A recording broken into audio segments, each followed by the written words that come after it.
My name is Lauren Blake. I'm 34, a project manager for a healthcare software company in Austin, Texas, and the kind of woman who keeps color-coded calendars, pays her property taxes early, and knows every barista in a 3-block radius. 12 years ago, my family decided I was a problem to be avoided at holidays and not debated. Not discussed, just excluded. The first time it happened was a 4th of July text thread I somehow wasn't added to. Then Thanksgiving got complicated. Christmas wasn't a big deal this year. And the annual spring reunion at my aunt's ranch shrank to immediate family, apparently a category that no longer included me. I moved apartments, changed jobs, earned promotions, and over time built a life that didn't need their RSVP. But last Saturday, after 12 years of silence and side-eye, they showed up unannounced. 30 floors up, past the concierge and the keycard elevator, at the glass doors of the private lounge in my building, peering in at the skyline, the marble bar, and me. Before I tell you what I said when they walked into my luxury high-rise like they owned the view, let me ask you this. Have you ever been quietly cut out of your own family? No fight, no explanation, just erased from the calendar until you rebuilt yourself without them? Tell me in the comments where you were watching from and what your exclusion moment was. And hit like and subscribe, because the way I turned 12 years of silence into the most expensive apology my relatives ever offered, you don't want to miss it. The email that triggered their little field trip arrived on Friday at 4:08 p.m., the exact time people schedule messages when they want plausible deniability. It was from my cousin Jenna. Subject line: quick hello. The body was 3 sentences and a minefield. We'll be in Austin for the weekend with everyone. Would love to pop by. We hear you live downtown now. So fun. Where are you? Where am I? I live in a corner unit that wraps around the river like a cuff bracelet. I have an HOA board I don't hate, a gym I actually use, and a roof deck where I drink iced coffee before the Texas sun remembers it wants to kill us. I also have a doorman who knows my family only from stories I tell when I sign for packages addressed to a last name I haven't used since college. I didn't respond to the email, not because I was afraid to, but because I'd learned that silence, properly deployed, is a mirror. It makes people look at themselves.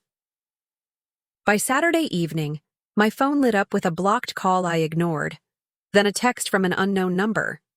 We're downstairs. The lobby is gorgeous. Of course it was. When the elevator chimed and the glass doors slid open into the residence lounge, it felt like a museum tour that took a wrong turn.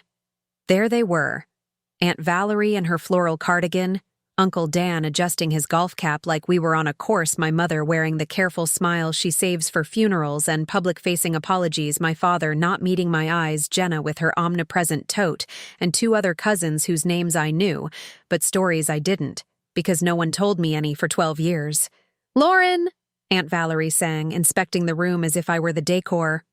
"This place is stunning. You look grown." I stood up from the sofa and placed my bookmark between the pages of a novel I wasn't reading. "I've had time." Mom took a step forward, palms out, the universal sign for, "Let's pretend we talked last week." "Honey," she said, "we didn't want to intrude. We're just in town for the reunion. Jenna said we should stop by and say hello." "The reunion," I repeated. The word tasted like a dare. Which one would that be? The annual one I haven't been invited to since I was 22. Or a new, smaller, more exclusive one that requires key cards?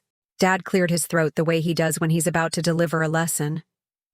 "Let's not start with accusations. We're here now. Can't we be cordial?" I glanced at the skyline. The river slid darkly below us, a ribbon of proof that time moves whether you're ready or not. "Cordial requires a history of courtesy," I said. "We have a history of cancellations." Uncle Dan chuckled like conflict was a sitcom. "Still sharp, kiddo. You always did have a mouth on you." There it was, the old script. Lauren is too direct. Lauren is a lot.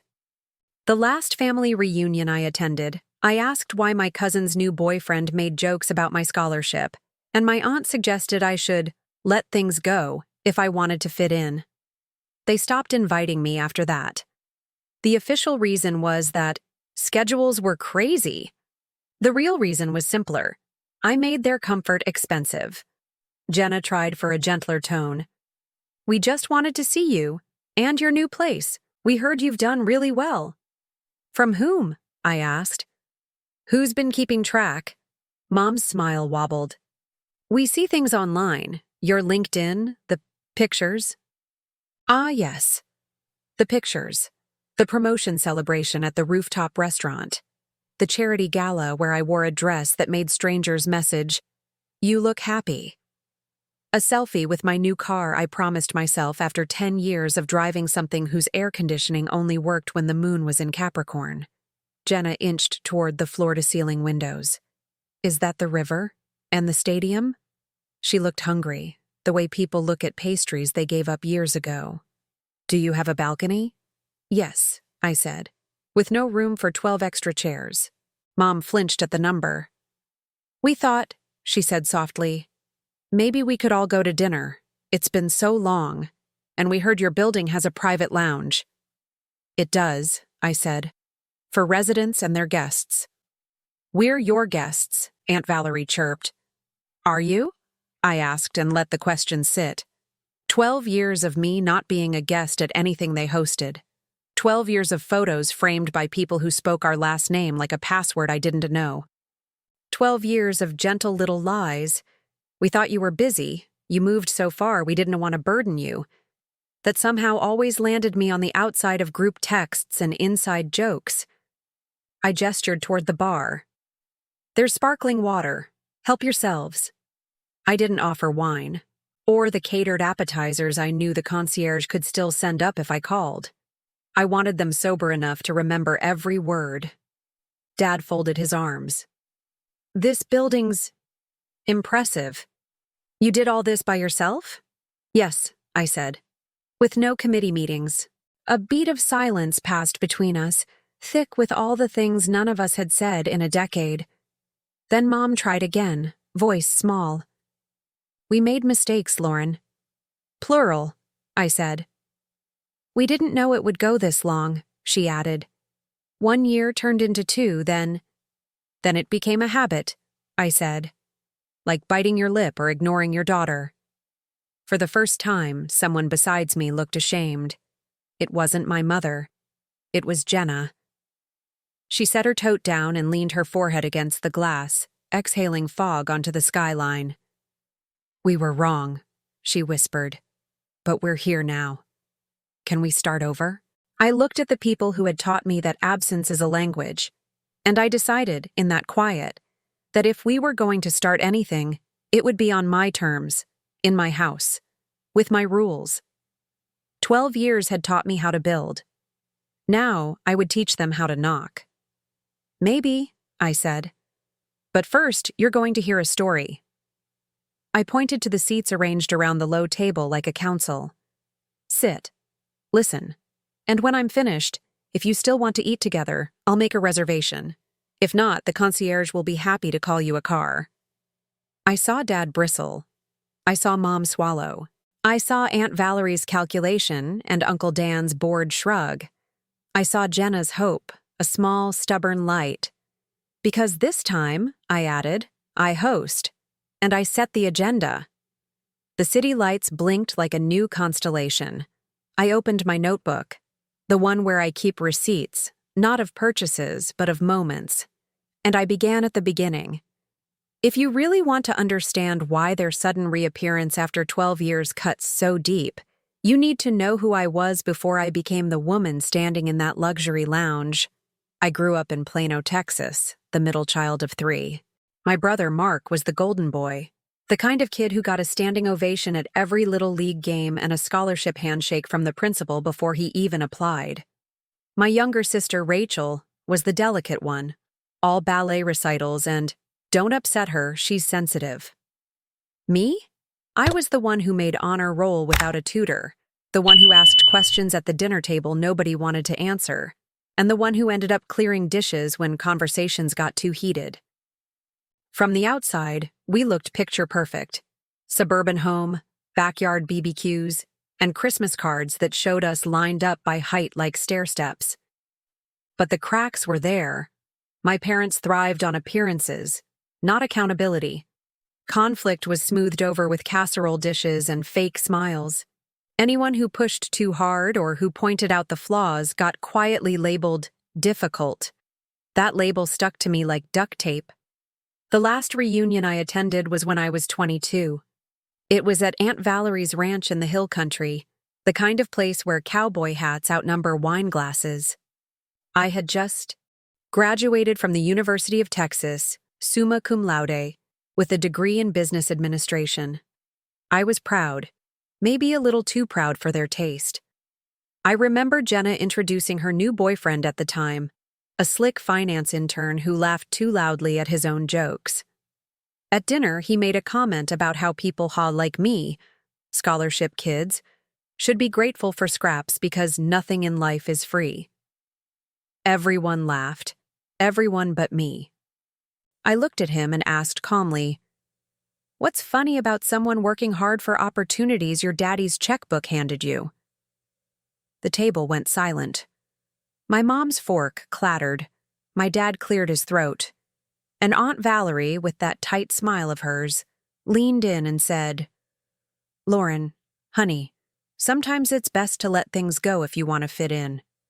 That was the last time I fit in. The invitations stopped after that. No official announcement. Just fewer texts and fewer calls until there were none at all. The following 4th of July, my phone stayed quiet. At Thanksgiving, I scrolled through Facebook and saw them all gathered, smiling in front of a turkey I didn't help carve. I told myself it was an oversight. But then Christmas came, and my stocking wasn't hung. By Easter, I stopped hoping. The silence was worse than a fight. At least a fight gives you a reason, something to argue against. Exclusion gives you nothing. It leaves you standing outside the window, wondering why everyone else is laughing inside. At first, I tried to reach out. I called, left voicemails, texted. I even drove to a reunion one year, only to find out it had been rescheduled without me. Standing in that empty driveway, holding a pecan pie I'd baked from scratch, I realized they weren't forgetting me. They were erasing me. So I stopped knocking. Instead, I poured myself into work. I took the entry-level job no one wanted, the one with long hours and thankless reports, and I turned it into a stepping stone. I stayed late, volunteered for projects, and learned skills no one else bothered to. Within 5 years, I wasn't just surviving. I was climbing. While my cousins were posting vacation selfies in Cabo paid for by their parents, I was earning certifications, leading teams, and saving every spare dollar. When they bought flashy cars on credit, I drove my old Honda and built a down payment. When they laughed about boring jobs, I invested in myself. That's how I bought my duplex at 27. That's how I afforded grad school at night. How I leveraged my MBA into a project manager role at a growing healthcare software company, and how I turned every slight into fuel. Still, every holiday stung. Every family photo I wasn't in felt like a page torn from my life. I dated, made friends, and built new traditions. But a part of me always felt that hollow ache, the kind you get when the people who should want you most decide you're disposable. And now, 12 years later, here they were, walking into my home, marveling at the view, as if I'd been on pause waiting for their applause. I looked at them that night and realized something. They hadn't come because they missed me. They had come because they couldn't ignore what I'd built anymore. The very girl they erased had returned in a way they couldn't deny. And deep down, I knew this wasn't going to be a simple catching up. This was the opening move in a game they didn't even realize I'd been preparing to play. The night they arrived in my building, I could almost pretend it was curiosity that brought them. Almost. But the longer they lingered in the residence lounge, the clearer it became. This wasn't about reconnecting. It was about reclaiming. Families like mine don't apologize. They reposition. They rewrite. They turn their own choices into your responsibilities. I'd lived long enough to recognize the script.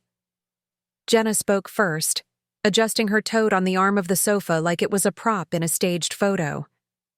You must feel so accomplished, Lauren. I mean, look at this place. It's gorgeous. Compliment, yes. But underneath it, a hook. Invite us. Include us. Show us. Mom chimed in quickly. It's wonderful that you've done so well on your own. You know, it might be nice to celebrate together. Like old times. Old times. The words clanged like a cracked bell. Old times were me standing alone at a sink while cousins laughed around a fire pit. Old times were my mother deflecting, my father correcting, and my aunts sighing about how direct I was. I poured a glass of sparkling water from the bar and set it in front of my mother without asking. Old times don't seem worth celebrating, I said flatly. Her smile faltered, but only for a moment. You've always had such spirit. That was her polite way of saying difficult. I recognized the sting, but I let it roll off. 12 years had thickened my skin.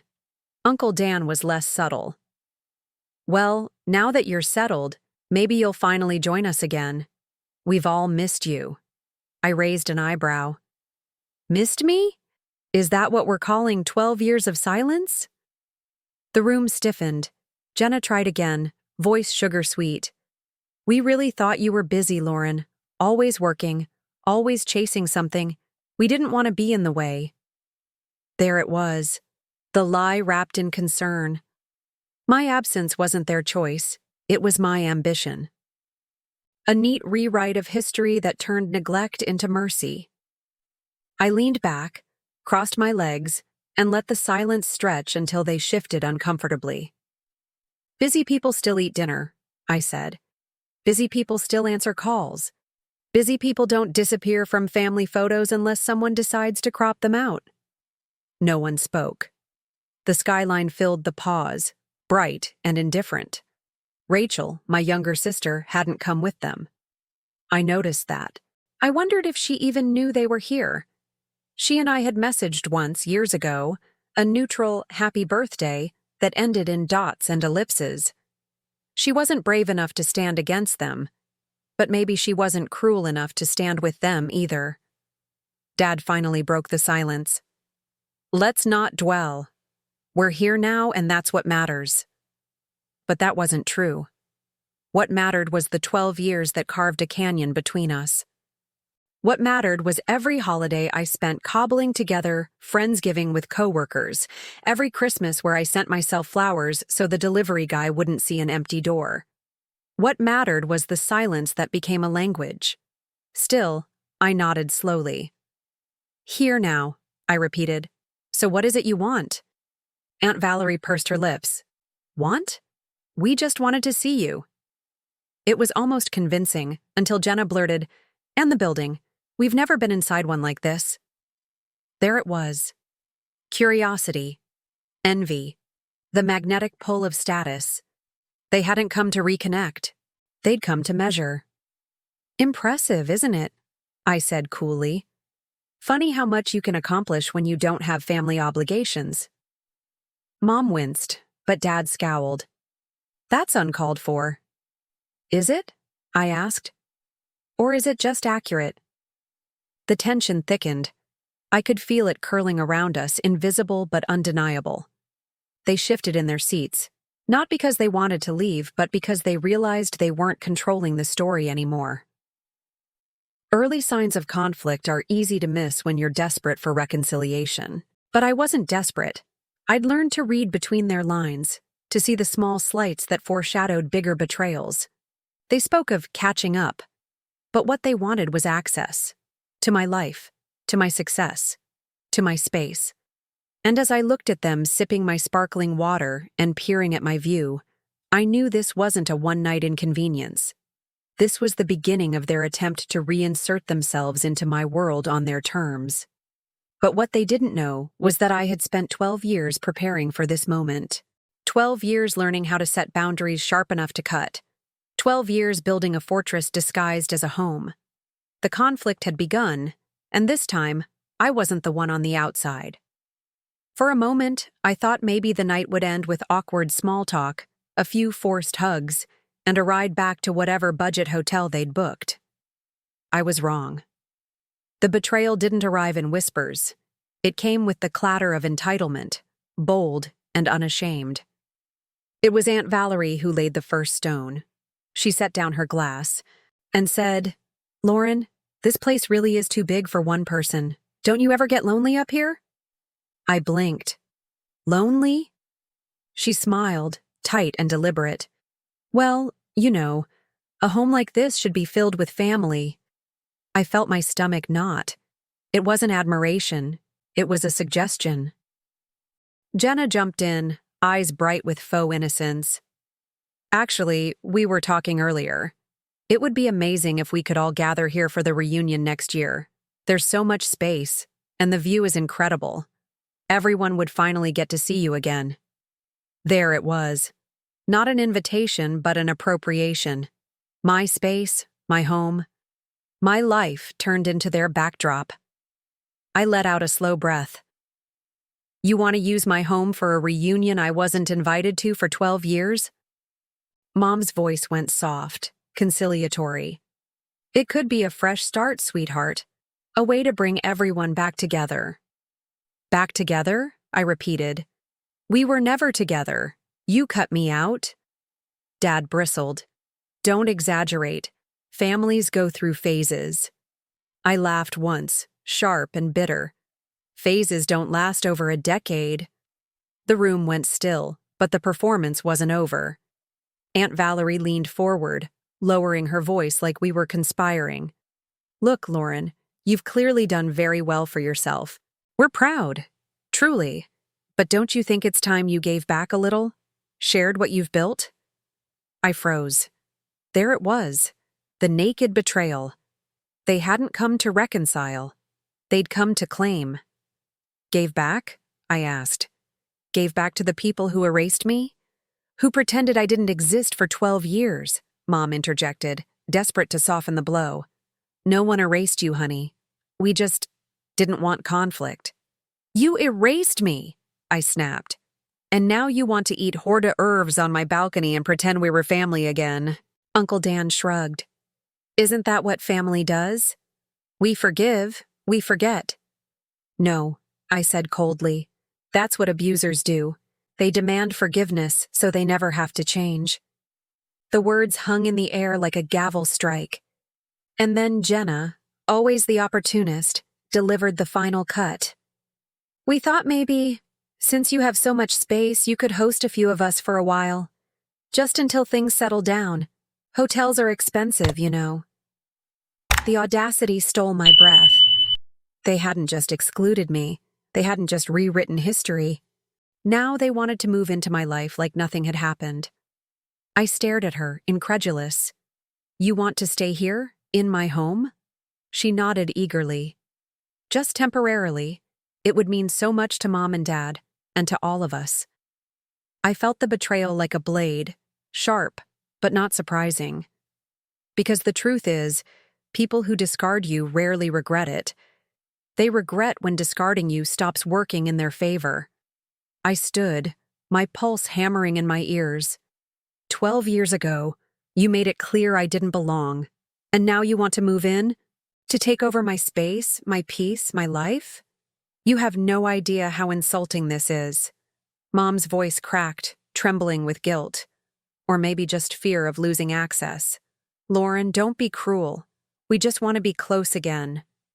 But I wasn't the cruel one. They were. Cruelty was exclusion. Cruelty was 12 years of silence. Cruelty was pretending I didn't exist until I had something they wanted. And in that moment, I realized this wasn't just about forgiveness or family. This was about control.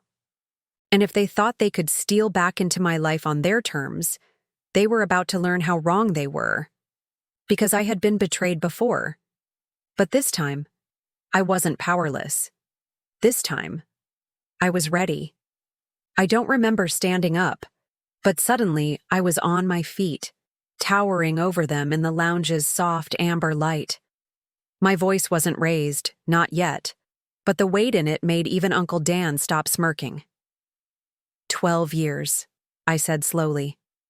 12 years of no calls, no texts, not a single birthday card. I wasn't worth a stamp. And now you think you can walk into my building, sip my water, gawk at my view, and tell me I should open my home to you? Mom's hands fluttered like nervous birds. Honey, please, don't make this harder than it has to be. I laughed bitterly. Harder? You think this is hard? Try spending 12 Christmas mornings alone with Netflix. Try cooking Thanksgiving dinner for one because no one asked if you had plans. Try finding out your grandfather died through a Facebook post because no one thought to call. Her face crumpled, but I didn't stop. The words poured out, 12 years of silence finally breaking into sound. You erased me. You cut me out. And now, because you see marble countertops and a skyline view, suddenly I'm family again? No, that's not family. That's opportunism. Aunt Valerie bristled. That's not fair. Families go through ups and downs. Ups and downs? I snapped. This wasn't a dip, it was a decision. You decided I was disposable. And now that I've built something you want, you decided to circle back. The room went quiet, the kind of quiet that comes when the mask has been ripped off. Dad's voice broke the silence, hard and sharp. Watch your tone, Lauren. We're your parents. No, I said, my voice cold as stone. You're strangers who share my last name. Parents don't discard their children. Parents don't sit in silence while their daughter is humiliated and cut out. Parents don't let 12 years pass without fighting to bring her back. For the first time, my father had no reply. He leaned back, jaw tight, eyes darting away, and that was the breaking point. Something in me, something I'd kept carefully contained for over a decade, snapped into clarity. I wasn't powerless anymore. I wasn't the girl with the pecan pie standing in an empty driveway. I wasn't the scholarship kid ridiculed at the table. I wasn't the difficult daughter smoothed over and shoved aside. I was the woman who had built a life from the ground up without them. And now I had the power to choose. To allow them in, or to shut the door they had slammed on me years ago. I looked at them, my mother with her trembling smile, my father with his empty authority, my aunt with her tight judgment, and Jenna with her hopeful eyes. And I realized I didn't want their apology. I wanted their accountability. I wanted them to understand that actions have consequences. And in that moment, I knew. I wasn't just going to say no. I was going to make them feel every ounce of the exclusion they had forced on me. Revenge wasn't about rage. It was about balance. It's about showing them what it feels like to be on the outside looking in. I picked up my phone, tapped a message to the concierge, and slid it back into my pocket. Then I faced them, calm now, almost serene. You'll get what you came for, I said. Just not the way you think. The elevator dinged in the distance. Their eyes flicked toward the sound, uncertain. And I smiled, because for the first time in 12 years, the script was mine. Revenge doesn't happen in a flash of anger. That's just noise. Real revenge is quiet, calculated, and patient, like a chess game where you already know every piece they're about to move. As the elevator doors closed behind my family that night, I stood in the lounge with my heart pounding, but not from rage anymore, from clarity. For the first time in years, the power was mine, and I wasn't about to waste it on shouting matches or slammed doors. I poured myself a glass of wine, walked onto my balcony, and let the cool Texas night air settle me. Below, the city hummed, oblivious to the storm I was planning. The first step was simple: mirror their treatment. They excluded me for 12 years, so I would show them what exclusion feels like in a way they couldn't ignore. I opened my laptop and began typing. Invitations, but not to them. To my chosen family. The friends who had sat with me on lonely Thanksgivings, the coworkers who had cheered my promotions, and the neighbors who had knocked on my door with casseroles when I was sick. These were the people who had filled the void my blood relatives had left behind. Subject line: Family Reunion, My Way. I reserved the entire rooftop event space in my building for the following weekend. A catered dinner, live music, photos, laughter. Everything they had denied me I was going to create, without them. But that was only part of the plan. The second step was about exposure. My relatives thrived on image, on what the neighbors thought, and on how polished the family photo looked in a holiday card. They wanted to walk into my luxury building and use it as proof that we were one big happy family. So I would make sure everyone saw the truth instead. I drafted another email, this one to a local lifestyle blogger I knew through a charity event. Subject line: Breaking Traditions, Building Family Where Blood Fails. In it, I offered her an exclusive look at how I had turned exclusion into empowerment, how I had built my own traditions after being cut out of my family.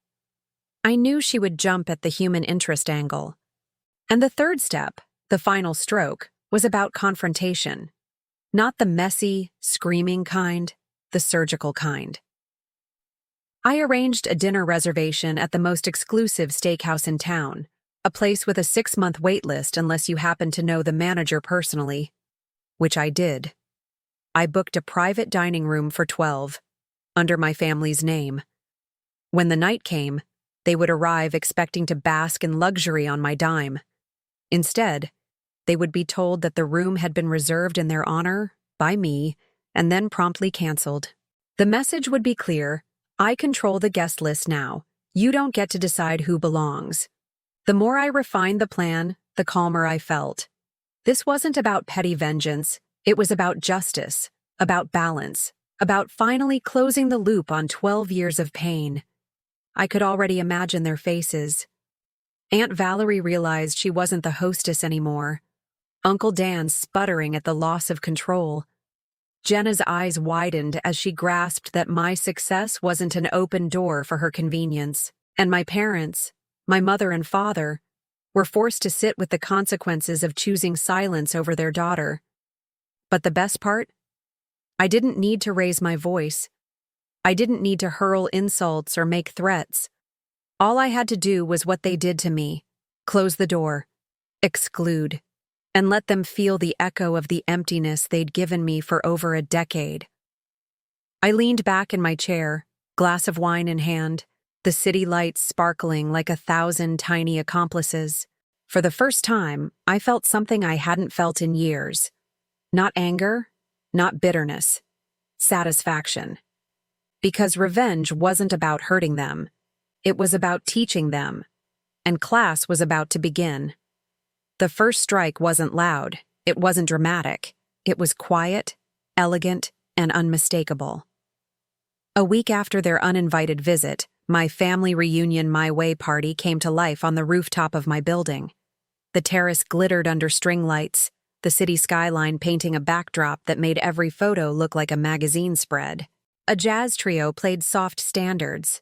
The smell of barbecue sliders and champagne mingled in the air, and every table was filled with the people who had carried me through the years when my so-called family left me behind.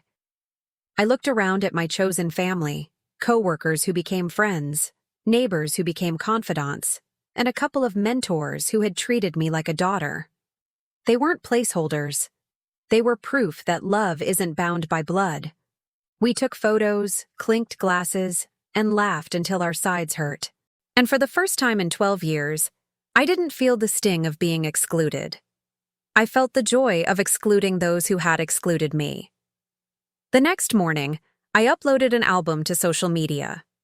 Family Reunion 2023, Surrounded by Love. The caption was simple. Sometimes you have to build your own table. It didn't take long.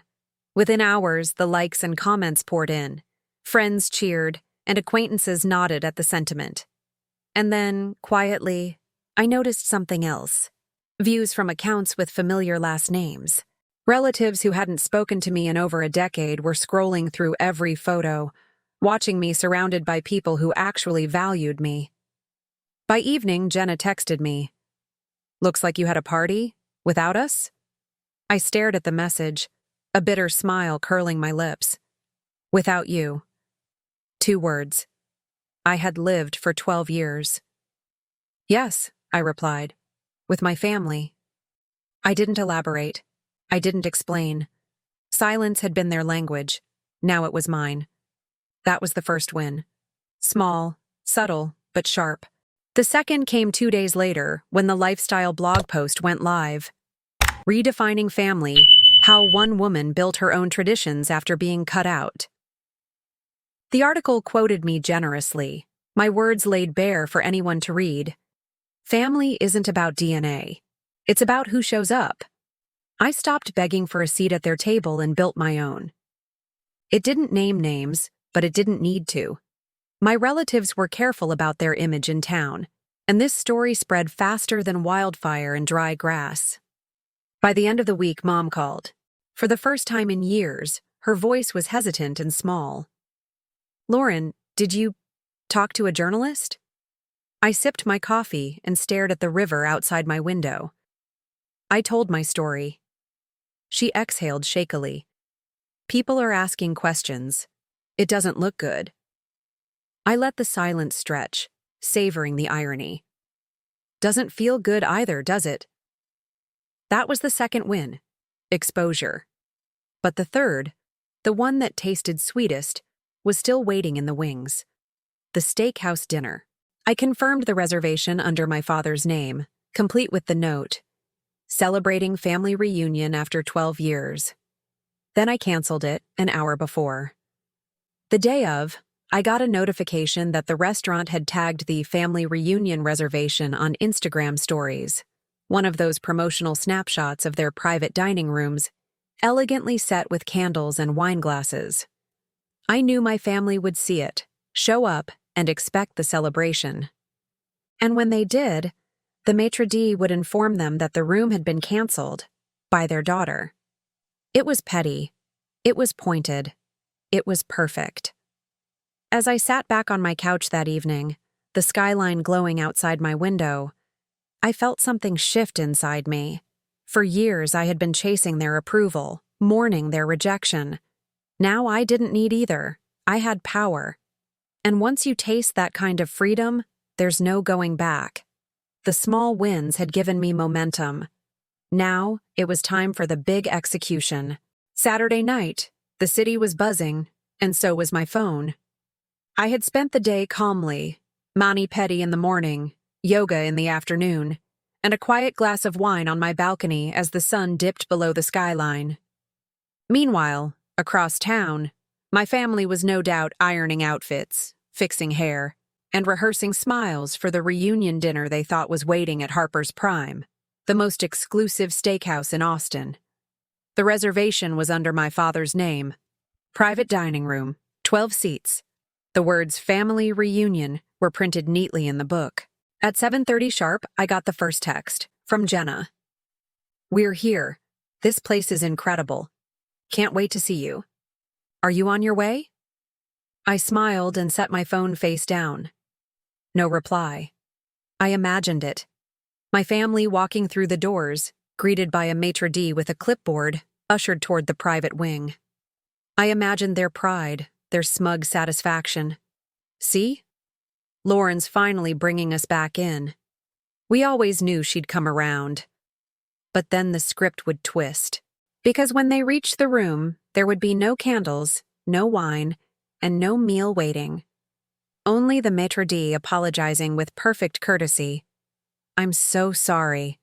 The reservation was canceled earlier this evening, by Lauren Blake herself." That was the knife. Not twisted, not hidden, just placed on the table for all to see. At 7:45, another text buzzed. This one is from Mom. "Lauren, what's going on? They say the reservation was canceled. Did you cancel it?" I didn't answer. Silence is louder than shouting. By 8 o'clock, my father called. I let it ring. He called again, straight to voicemail. He left a message, his voice tight with fury. "Lauren, this is childish. If this is some kind of stunt, it's not funny. Call me back." I poured another glass of wine, stretched out on my sofa, and hit play on the jazz playlist I loved. Their voices rang in my head, not as commands, not as dismissals, but as echoes fading into nothing. By 9, Jenna tried again. "Everyone's upset. They don't understand why you'd do this." I typed slowly, carefully. "Now you know what it feels like. 12 years. Multiply that by every missed dinner, every reunion, every holiday. That's what exclusion feels like." I didn't send it. Not yet. I let them stew. The next morning, I posted a single photo to Instagram. Me, on my balcony, city glowing behind me, a glass of champagne in my hand. Caption: "The best tables are the ones you build yourself." It took less than an hour for Mom to call again, her voice breaking this time, not with anger, but with fear. "Lauren, people are asking questions. Do you know what this looks like? What have you done?" "Yes," I said calmly. "It looks like justice. Because this wasn't just about one dinner. This was about 12 years of erasure, flipped back onto them in a single night. They wanted a reunion. I gave them one, just not the kind they expected. And as I hung up, I realized the execution had worked. Not because they were angry, not because they were embarrassed, but because for the first time, they were the ones on the outside, looking in. Exactly where they had left me. The morning after the steakhouse disaster, the air in my condo felt different. Lighter, sharper, as though I'd opened a window that had been nailed shut for 12 years. I made my coffee, scrolled through messages, and saw the storm I had set in motion. Jenna had left me 5 texts in a row. "You humiliated us." People were staring. "Do you realize how cruel that was? We just wanted to make peace. You'll regret this." Her desperation tasted like honey on my tongue. Uncle Dan had sent a single message. Petty. Aunt Valerie hadn't messaged at all. Her silence was louder than any insult. But my mother had left a voicemail, and I played it 3 times. Her voice was brittle, frayed at the edges. "Lauren, I don't know what to say. Your father is furious. The family, they're all shaken.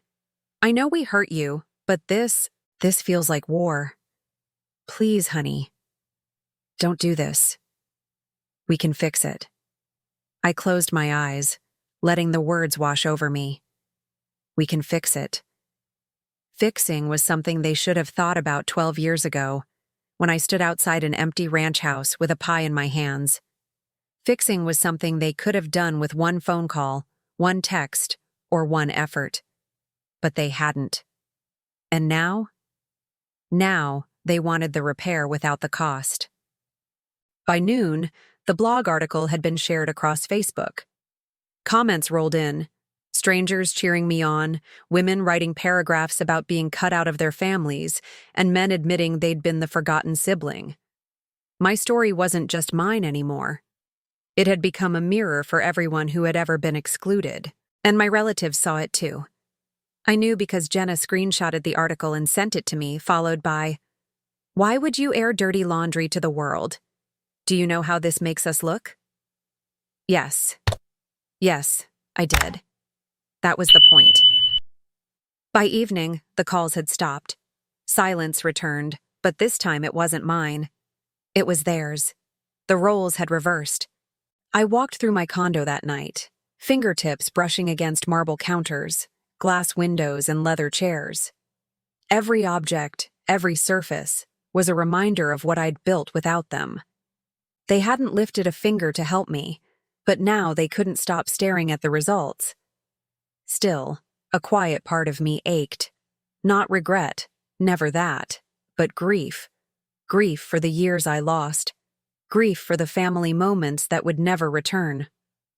Grief for the parents who chose their comfort over their child. But grief doesn't erase truth.